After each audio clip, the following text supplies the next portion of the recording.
Musapur closure বিচের সৌন্দর্য এখন দক্ষিণাঞ্চলে লাখ লাখ মানুষের বিনোদনের সবচেয়ে বড় মাধ্যম। তবে এই বিচ ঘিরে সরকার কিংবা স্থানীয় প্রশাসন কোনো উদ্যোগ না নেওয়ায় ভোগান্তি আর দুর্ঘটনায় পড়তে হচ্ছে দর্শনার্থীদের। সংরক্ষণের উদ্যোগ নিলে এটি হতে পারে কক্সবাজারের পর দেশের আরেকটি সম্ভাবনাময় সমুদ্র সৈকত। নোয়াখালী থেকে মনির হোসেন বাবুর রিপোর্ট।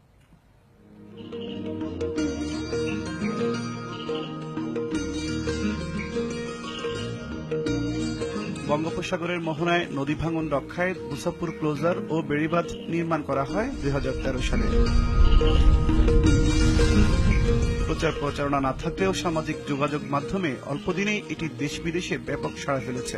প্রতিদিনই ভিড় করছেন হাজারো মানুষ। উপজেলা শহর থেকে 15 কিলোমিটার দূরে এই বিচে যেতে আঁকাবাঁকা পথ, সারিবদ্ধ সবুজের সমারোহ, জোয়ার ভাটার খেলা, মাছের নৌকা, সূর্যাস্ত, বন বিভাগের সৃষ্টি বাগান, চরের ছোট ছোট ঝুপড়ির ঘর সব মিলিয়ে এই বিচের প্রতিটি স্থান উপভোগ্য দর্শনার্থীদের।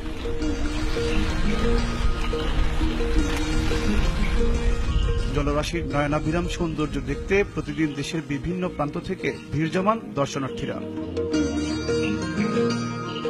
ভালো লাগতেছে, এখানে অনেক সুন্দর, সবাই দেখতেছে, আনন্দ করতেছে, সবাই খুব মজা লাগতেছে। বাতাসটা মনে যেন অনেক বেশি ভালো লাগতেছে, আরো মনটা আরো বেশি ভালো হয়ে গেছে। মহিলাদের জন্য একটা ভালো ব্যবস্থা করলে কিন্তু আরো ভালো হতো। সরকারিভাবে বিনোদনের জন্য কোনো আয়োজন না থাকায় স্থানীয়ভাবে গড়ে উঠেছে ছোট ছোট দোকান, খাবার হোটেল। সমুদ্র ভ্রমণের জন্য আছে ছোট বড় ইঞ্জিন চালিত নৌকা, যদিও তা অপ্রতুল। ফলে সমুদ্র স্নান সহ নানান সমস্যায় পড়তে হয় শিশু ও মহিলাদের। এখানে লক্ষ লক্ষ দর্শনার্থীর আগমন ঘটে, সেজন্য এখানে আমাদের উন্নয়ন প্রকল্পের একান্ত প্রয়োজন। পর্যটক মন্ত্রীকে অনুরোধ করব, মুসাপুর ক্লোজারকে পর্যটকের হিসাবে ঘোষণা করা হোক। নেই রাত যাপনের ব্যবস্থা। স্থানীয়রা নিজস্ব উদ্যোগে দর্শনার্থীদের নিরাপত্তা দেওয়ার ব্যবস্থা করে। তবে নৌকা ডুবিতে ঘটছে প্রাণহানির মতো ঘটনা।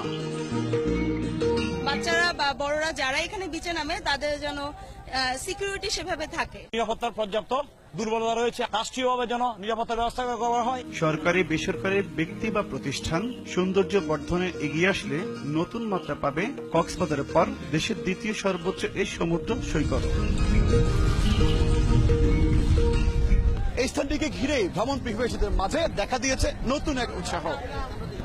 স্থানটিকে সরকারি বেসরকারি উদ্যোগের মাধ্যমে পর্যটন কেন্দ্র হিসেবে রূপান্তরিত করতে এখন শুধু পর্যটক নয়, সর্বস্তরের মানুষের দাবিতে পরিণত হয়েছে। সরকার দ্রুত স্থানটিকে পর্যটন কেন্দ্র হিসেবে ঘোষণা করে যথাযথ ব্যবস্থা গ্রহণ করবে, এমনটাই মনে করছেন এখানকার সাধারণ মানুষ।